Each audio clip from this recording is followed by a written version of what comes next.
후천법성과 정신문화는 함께 일어난다. 보아라, 천국이다. 이 법안의 법성들아. 지금의 시대에 물질 문화가 어떻게 하며 이 땅을 휩쓸고 지나가는지, 물질 문화란 한마디로 선량한 인간들을 혼동의 정신세계로 이끌어가고 있느니라. 물질을 얻기 위한, 물질을 낭비하기 위한, 그러면서 자기들 나름대로 향유하고 있는 이 시대의 물질 문화란 정신 자체를 혼미하게 만들어 스스로를 미쳐가고 있는 것이니라. 정신 문화란 그러한 것과는 반대로 나타나는 문화, 정신을 맑게 하고 본인들의 본성을 되돌려 나투어내려는 지혜로움을 증강시키는 문화가 지금부터 시작될 것이다. 사람이 사람다워지는 문화, 인간들 저마다 정신을 수습하고 흐트러진 마음을 하나로 이끌어 새로운 기풍을 진작시키고 나아가 세계 만민이 공유할 수 있는 문화가 일어나야 할 것이다.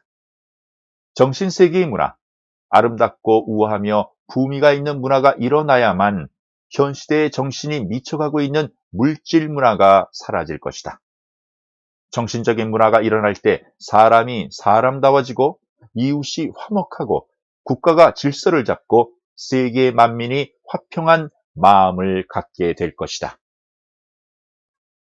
지금은 후천성 법성이 내려 밀치는 시대이다. 우리 인간들은 후천법성과 함께 하나로 이루어질 수 있는 정신문화의 장을 열어나가야 할 것이다. 자기 육신과 정신이 하나로 모아지고 흐트러짐 없는 마음으로 되돌릴 수 있는 문화, 이러한 문화가 세계 만민을 정신적으로 결집시킬 수 있는 것이다. 법성이들아, 세찬 폭풍우가 지난 뒤에 산천초목이 더욱 새롭게 청조해지듯 미친 정신의 폭풍의 물질 문화가 인간들의 마음을 한바탕 쓸고 지나간 뒤에 인간들 저마다 새로운 마음가짐의 정신 문화가 싹 터나오게 되리라. 법성들아, 인간 세상에 아름다운 곳이 너무나 많겠지만 산수가 수려하고 기묘하며 자연의 풍광이 아름답게 이어지는 아늑한 대지 위에 꽃피고 벌나비 나르며 새 노래하는 무릉도원 같은 곳이 너무나도 많겠지만, 그리고 그러한 곳으로 여행도 가보고 싶겠지만, 그러나 그러한 곳보다 더더욱 아름다운 곳이 있다는 것을 이 땅에 생존하고 있는 인간들이 다 같이 알아야 할 것이다. 그렇게 아름다운 곳, 말과 글로서는 표현할 수가 없을 만큼 아름다운 곳, 말과 글이 멈춰버린 아름다운 곳은 그렇게 멀고 먼 곳에 있지 않다. 법성인들의 자기 마음의 고향인 법성계, 고향 법계천국, 신계천국의 아름다움은 어찌 말과 글이 닿을 수 있겠는가? 그러니 아름다움이란 마음에서 마음으로 나타나는 세계, 그보다 아름다운 곳이 어디에 있겠는가? 정신문화가 이어져 나아가 인간들마다 새로운 이상이 일어나고 지만이 열리며 법안이 열리면 처체에 펼쳐지는 아름다움이란 극치에 닿을 것이며, 한 푼의 금전도 없이 먹고 입을 것을 준비하지 않아도 되는 여행을 할 수 있는 이러한 것은 물질 문화 속에서는 찾을 길이 없고 오직 정신 문화 속에서 인간들 마음에 자아의식이 싹 터 오를 때만이 이루어지게 된다는 것이다.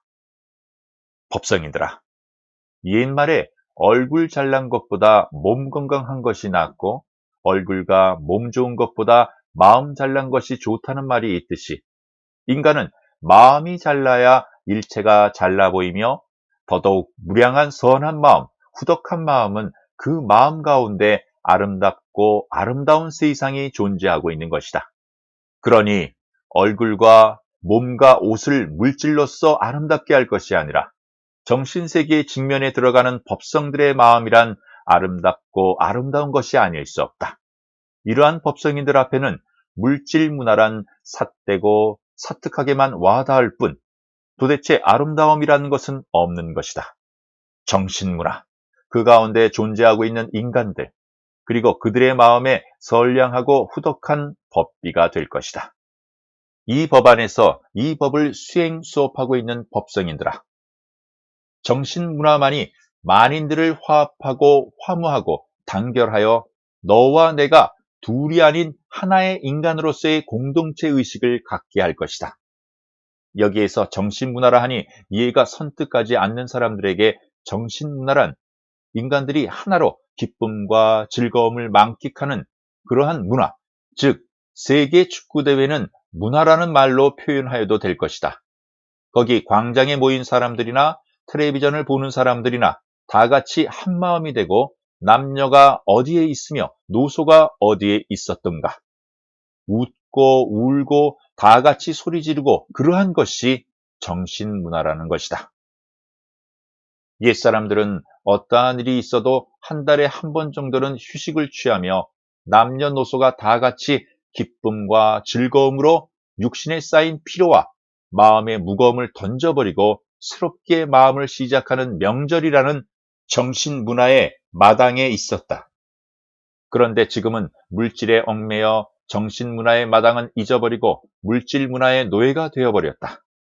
법성들아, 고전적인 문화, 이러한 것에 젊은 세대, 중년층, 노년층이 다 함께 공유하고 참여하든가. 이러한 것은 선천시대의 정신문화라 하지만 귀족사회의 문화일 뿐이다. 지금은 후천성 법성의 시대이다. 시대의 흐름에 따라 이제 새롭게 정신문화를 창출해내어야 할 것이다. 남녀노소가 다 함께 흥겨워야 하는 정신문화는 정신세계의 길로 향해 가는 수행인들에게도 필요한 것이다. 정신문화가 인간들 정신을 맑게 하고 밝게 하여 지혜의 문을 열고 인간들 저마다 본성을 복본할 수 있도록 하여야 할 것이며 인간과 인간관계를 화목하게 하는 근본적인 기초가 되게 하여 다 같이 후천결실 완성시대의 평화와 번영의 마당으로 이끌어가야 할 것이다. 이것이 지상낙원으로 지향하는 근간이 될 것이니 정신문화가 앞으로의 시대에는 법계의 법성과 함께 나타나게 되리라. 오늘도 고달픈 육신을 이끌고 이 길에서 부단히 노력하고 있는 법성들, 그리고 법성인들 위해 하늘로부터 법비가 충만하길 바라며